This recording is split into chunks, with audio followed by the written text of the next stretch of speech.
a certificate of deposit, which is a type of savings account with it. And then the certificate of deposit, which is the type of savings account, is used as collateral for the loan. Just like your car is collateral for your car loan. Don't pay the car loan, they take the car. Don't pay the CD loan, they take the CD. And you're making payments on the loan until it's paid off, which is 5 years. At the end of the 5 years, they release the money to you.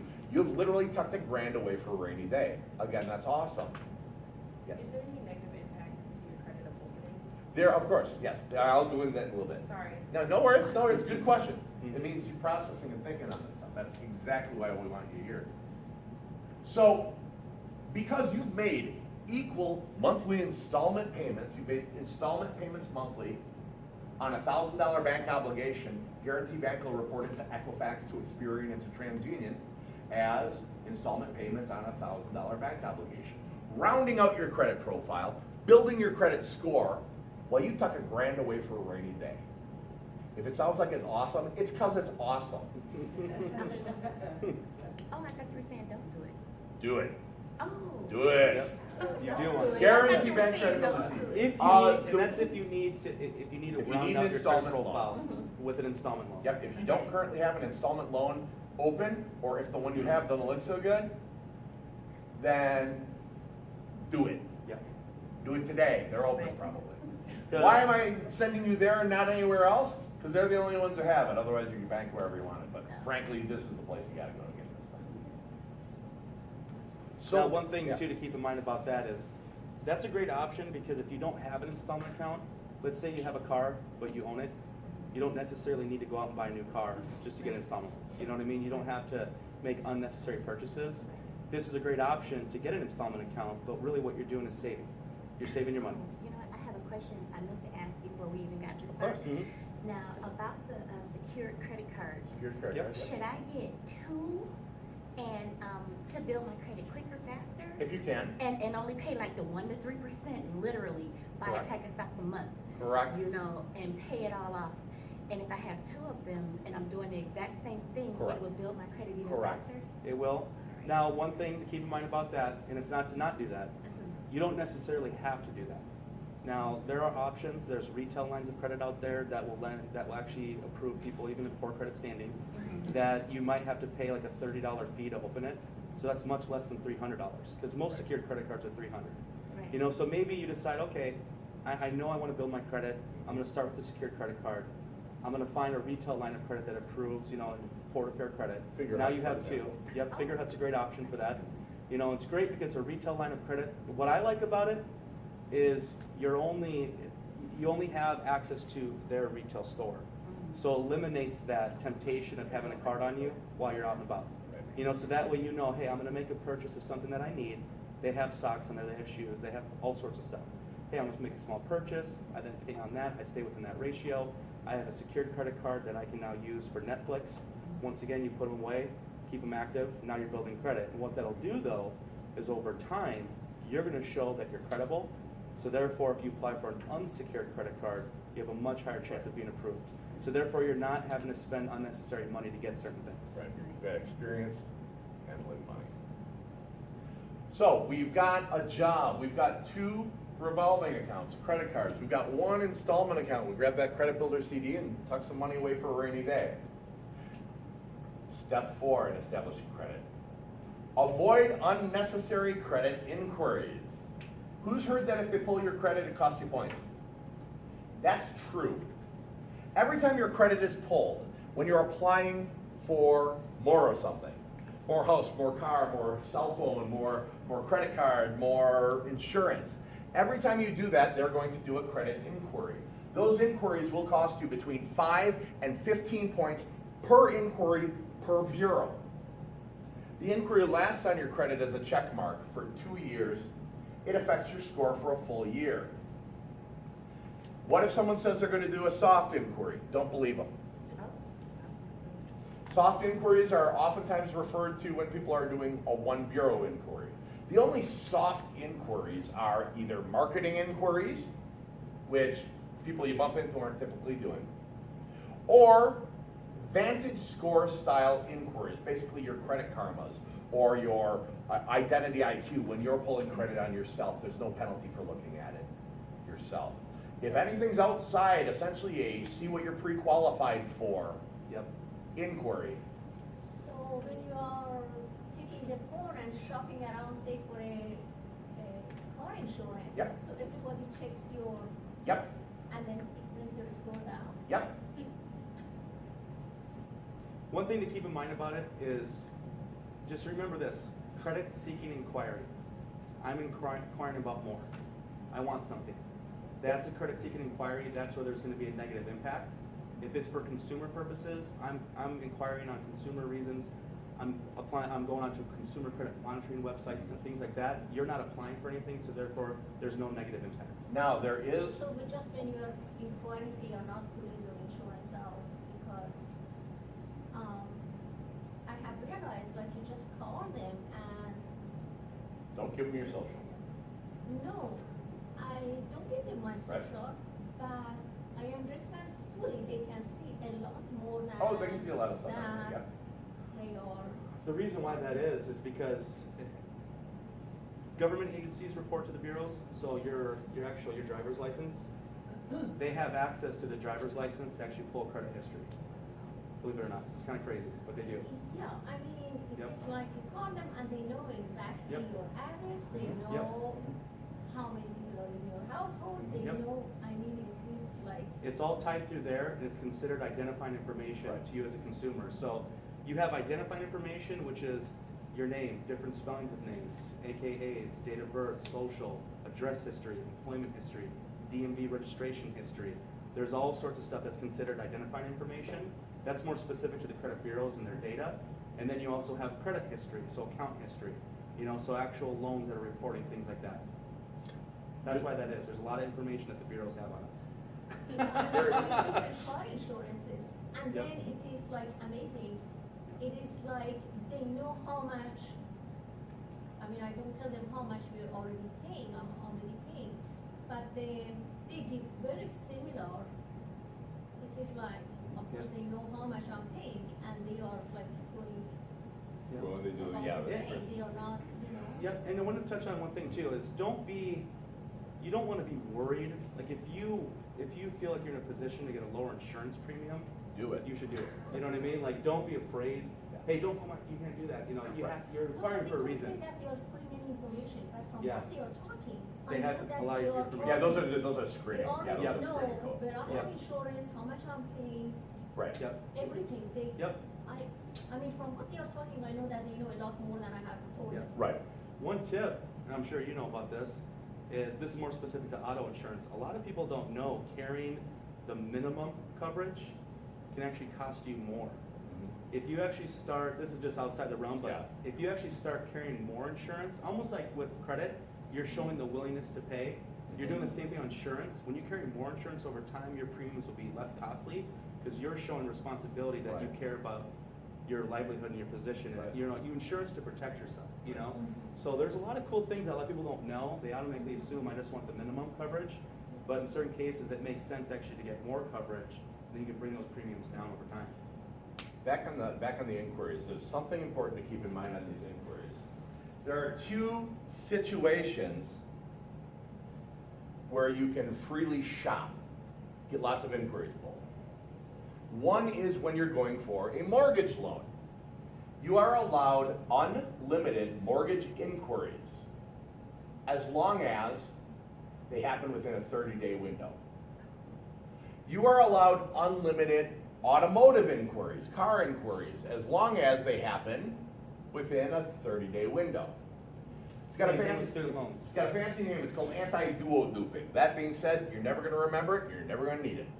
Just remember this: if you're going to shop around, or you're going to go to Nissan, they blast it out to the 30 different lenders. They find you with the best deal or whatever. That used to be bad. That's no longer bad. They've updated, and that's that anti-duo-duping thing. It allows you to shop for the best deal. After that, a little bit of a time period after that 30-day span is up, it'll only count as one TransUnion inquiry, one Equifax inquiry, one Experian inquiry, even though there may have been 50 of them. What's the logic of why this is negative to look into your credit? I mean, there's a lot of schools with a lot of, but here's, I'm gonna do kind of an example. Go to the Mall of America. There are probably, I'm sure I could get 50 different credit cards there, store cards. I run down the halls, back and forth. I apply for every credit card in every store. If it wasn't the negative impact, I could theoretically get all of them and spend a jillion dollars, that's the number, right? Jillion? Jillion dollars at the Mall of America and, you know, crap. So, it shows a credit-seeking behavior. They don't know, and they don't know if you got the account for really a month, 2 months down the road, once it's open, once it's processed, once it starts reporting. So it's a scary time. Even when an account first hits the credit, that's a scary time too, because they don't know if you're going to be what's called a first payment default. They don't know if you're going to charge it up and never pay the bill. So you have a little dip for the score, a little dip for the brand new account, and then your performance brings it back up, and then you'll be in excess, because you guys are doing it right, 1 to 3% and things like that. You'll be in excess of where you started. So when I'm telling you, run out and get 2 credit cards, guess what? Your credit score will drop, and it's part of the plan. So be prepared. You know, I've talked to these guys now. Don't worry about it. That's part of the plan, because it's going to drop because of the initial risk, and then skyrocket. Does that make sense? So how long does it take for it to go back? Great question. 2 to 3 months. Typically, your mileage may vary. Depends how you use it. You know, if you max it out right away, it's not going to go back. If you don't use it at all, you didn't do activity, so there's nothing to lift it. So if you do it right, a few months. So we've started with a job. We've opened our 2 credit cards. We've got an installment loan. We're avoiding unnecessary inquiries, so we're protecting these points that we're gaining them. We're not throwing them out like candy at a parade. The 5th secret step, and this ties in with what Jared wants to talk on, use a budget. Use a budget. I don't know how many ways I can say it. Use a budget. The best way to secure your financial future and maintain a healthy credit life is use a budget. By maintaining a livable budget, you're going to save more. You're going to reduce the risk of getting more than 100% of what you have spent, and you're going to be 100% ahead of those who don't use a budget. You will. Pure and simple. We might as well run into that right now. Yep. So we included pages in there in your itinerary. So the second page is room for notes. I also gave a pad, so you guys have plenty of room for notes. But the final 2 pages is a budget worksheet that we put together for you guys. Now, here's your homework. And if you guys want to talk to us, I mean, you can talk to us at any point. We don't charge to talk to us. So if you want advice, you can reach out at any point. But here's what I want you guys to do. Don't fill it out today, because a lot of people, when they look at that, they start, okay, rent, I pay that. Oh, I think I pay about this much in food per month. I think I pay about this much in gas per month. You start assuming. Well, what you need to do is pull your last 3 months' bank statements. Anytime that you have any sort of activity, you want to actually see and monitor, where am I spending my money? Save your receipts for the next 3 months as well. Because if you purchase something with cash or anything like that, you want to make sure you're really monitoring where you're placing your funds. Because I almost guarantee it, when you actually lay it out on paper, you're going to be surprised how much you're spending on certain things that you may have put 200 and you're at 380. Happens all the time. So you really want to make sure you go through it thorough and say, okay, where am I actually spending my money? Where is it going? Then, once you figured that out, you have to start analyzing, where can I cut? Do I really need this? Do I really need this? Exactly. There's certain things that you need, obviously, but there's also certain things that we don't. So if you are driven for a specific goal in the future, you want to save, whether it be for your retirement, whether it be for down payment on a home, whether it be for anything, you want to make sure that you understand how I'm going to actually do that month to month. And I know it sounds like a lot at first. A lot of people they're daunted by it, like, oh, I don't want it. It sounds like a lot of work. I don't want to do that. Or some people are sometimes fearful. I don't want to know how much I'm spending on certain things. So it's good to know these things. You really want to do that. Now, once you've done that, there are a lot of great tools out there that are free or very inexpensive that you can take that on paper and then use some sort of app, online software that will help you actually monitor then your budget then on out. And what's really cool, there's a lot of stuff out there that you can place goals for yourself. Hey, I want to save up to this much in a certain amount of time. Now through your budget, you have a plan laid out on how you're gonna get there. You know, so that's really key with a budget. You know, it really is very important to really monitor where am I spending my money. And also keep things in mind. Christmas is coming. Okay? Obviously you spend money in Christmas. You know, holiday times. Also you gotta plan. You gotta plan in your budget for those things. You know they're coming. Think about it. Birthdays throughout the year for family members, you gotta plan for that. You know, you also wanna plan for the unforeseen. Hey, I have to get new tires every so often for my vehicle. Hey, every so often it might break down. You know, start planning and have certain things put away so you're prepared for that. So that way, you don't have to leverage credit to then use that. Those are ways to help avoid putting yourself in a bad position. You want credit.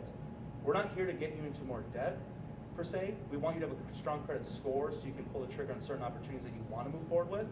But you also want to be prepared so you can use your own cash to then pay for certain things as well. You know, because there's a lot of things out there. You know, Dave Ramsey, some people, hey, no credit at all. You know, everyone has an opinion. You have to have both. Period. That's how you work it. So if you can really get a handle on it, you guys are only going to put yourself in a better position. What's your favorite? You said there are a lot of apps out there to help you sort of keep track. Yep, What's your favorite? I really like Money Mastery. I'm actually a certified Money Mastery coach. They have a program, $4.95 a month to use it. It has an app, literally, you walk in the grocery store, it tells you how much money you have to spend on groceries right then and there. That's how cool it is. It'll help you decide if you really want that. Yeah, help you so with it, it's all right. worth the $4.95 a month if you use it.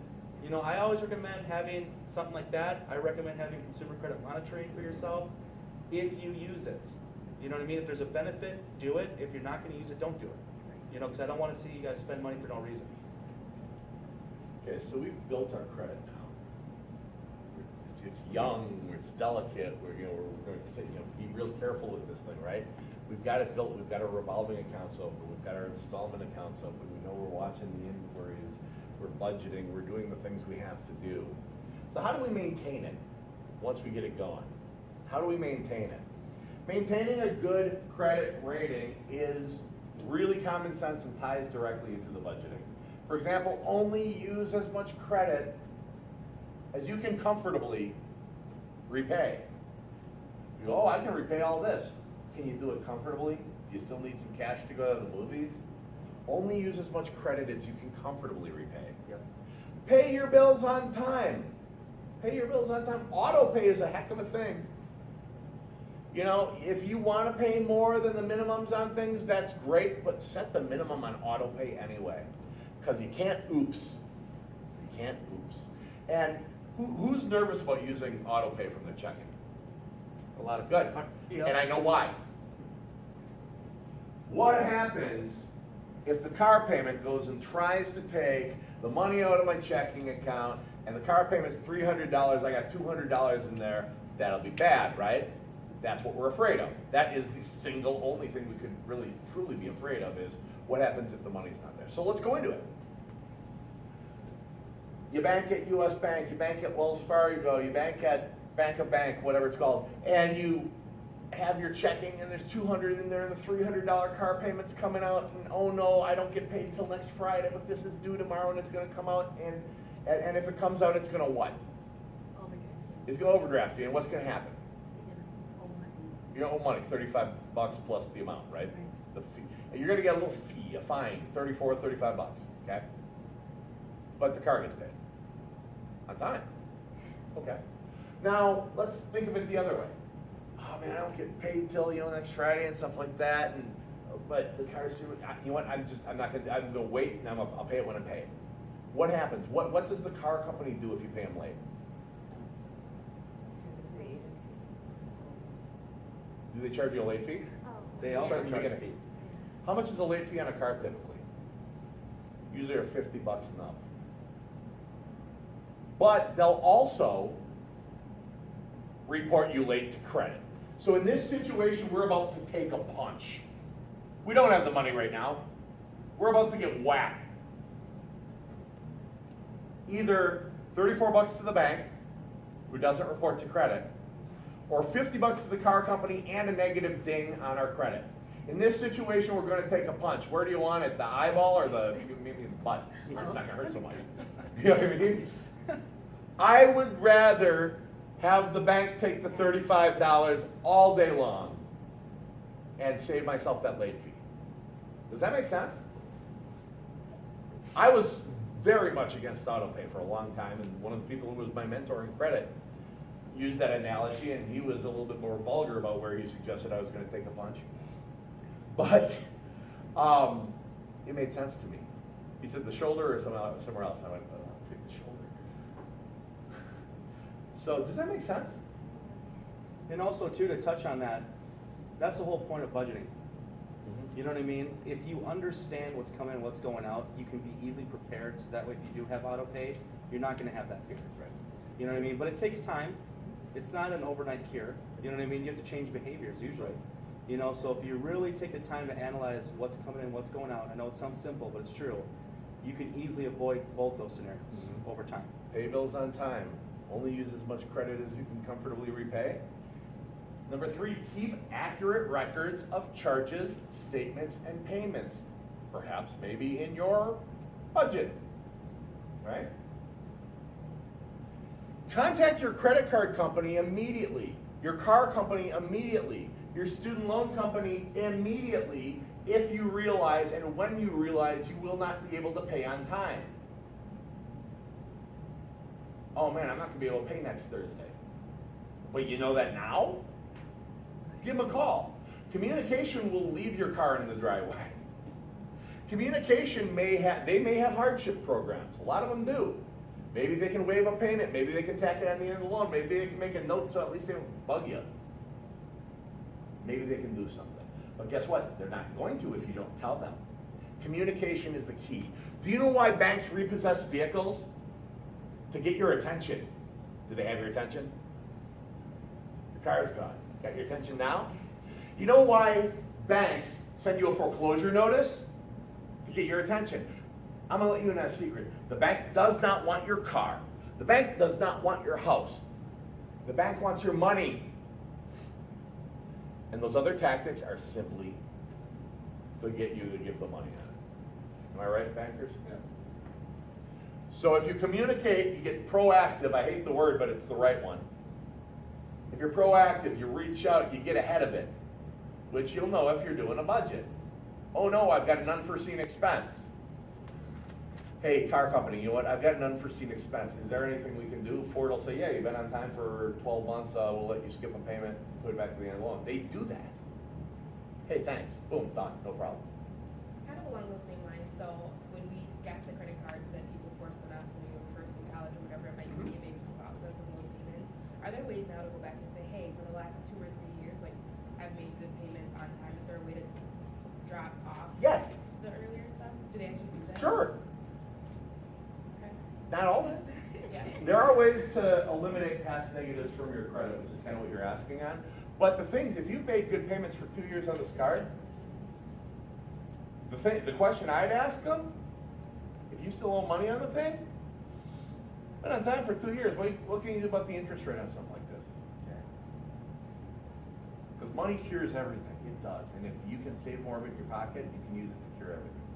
And there's a ton of organizations that claim to like be able to get you debt forgiveness and stuff like that, but is it something we Be can do careful. on our own? Be careful. Debt forgiveness as in, Well, like, I've just heard like they write letters of something to the, like they just know a lot more about it, so they know how to navigate, ask the right questions. is that specific to student loans, debt forgiveness, or is it more of like Just a in credit general. repair? Yeah, like credit repair. Okay, no, there are, Yes, there are companies that do that. we are a company We're that one does of them. that.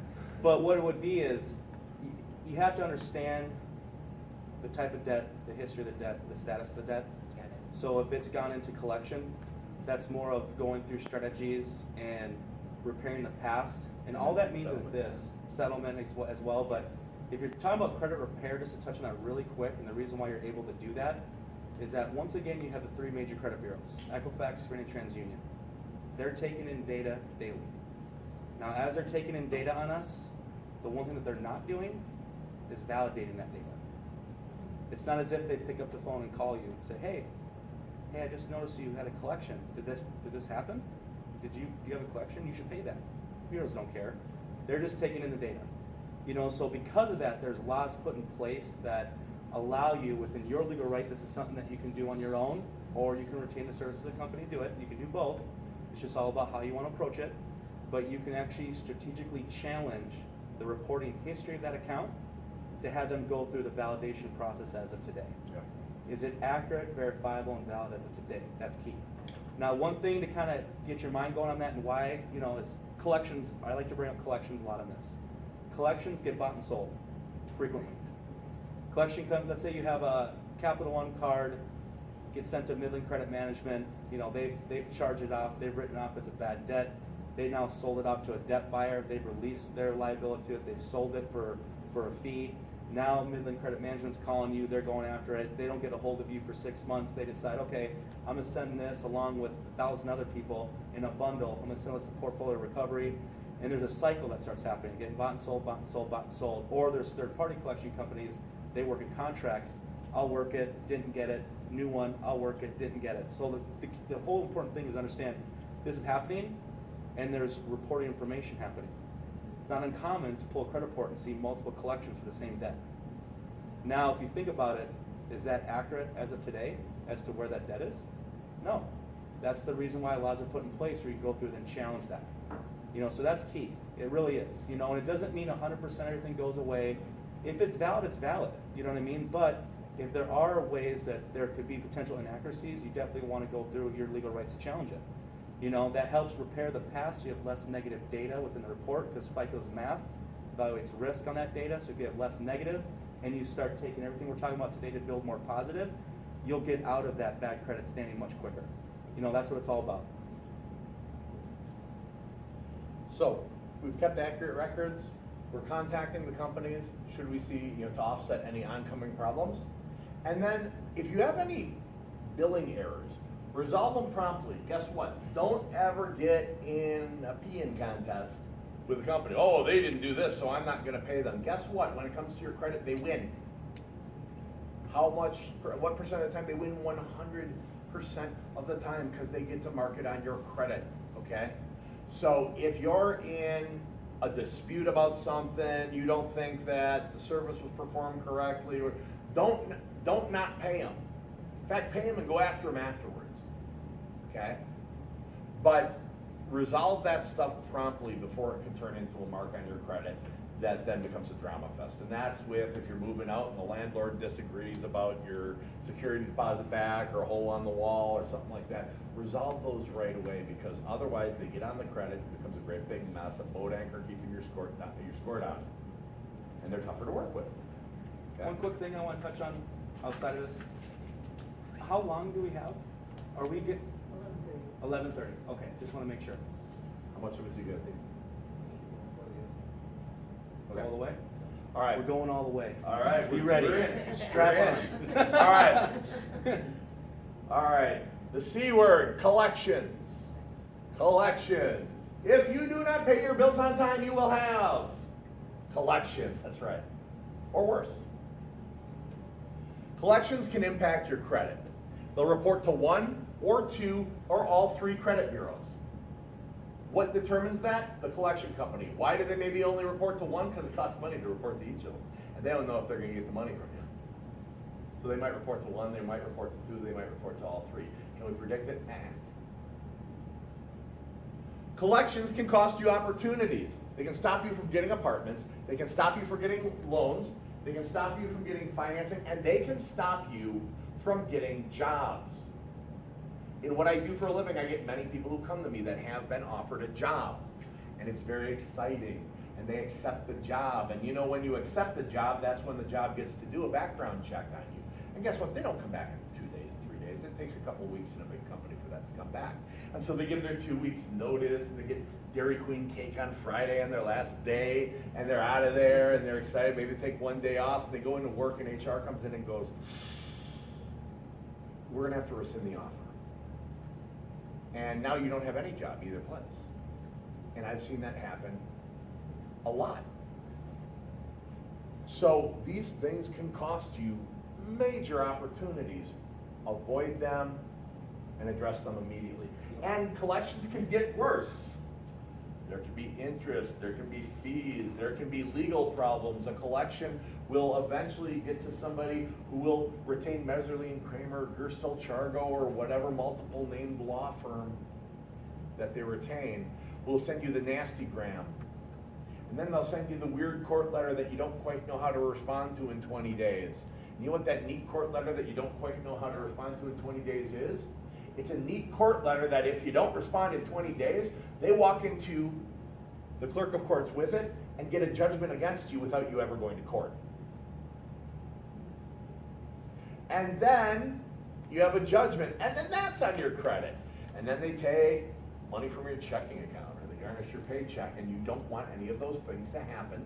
So collections, avoid them. Collections, address them immediately. Yes, if you have them, address them. Address them, address them, address them, address them. The reason most collection companies get lawyers involved is because they can't communicate with you. So when you put them into ignore on your phone, you may very well be setting yourself up to get sued. Address them. Is it fun? No. Are they nice? No, they are typically not the nicest people you're going to bump into. Collectors. Don't know why. You think they hire sweeties right now. They're collectors. All right? So collections, you want to get ahead of that. They can get worse. All right, so. I want to go through the actual Yep. FICO algorithm real quick.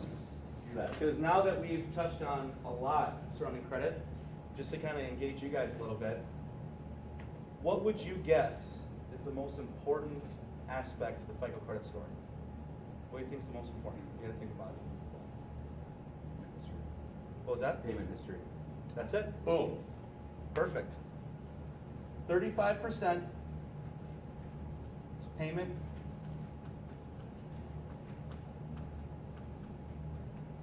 History.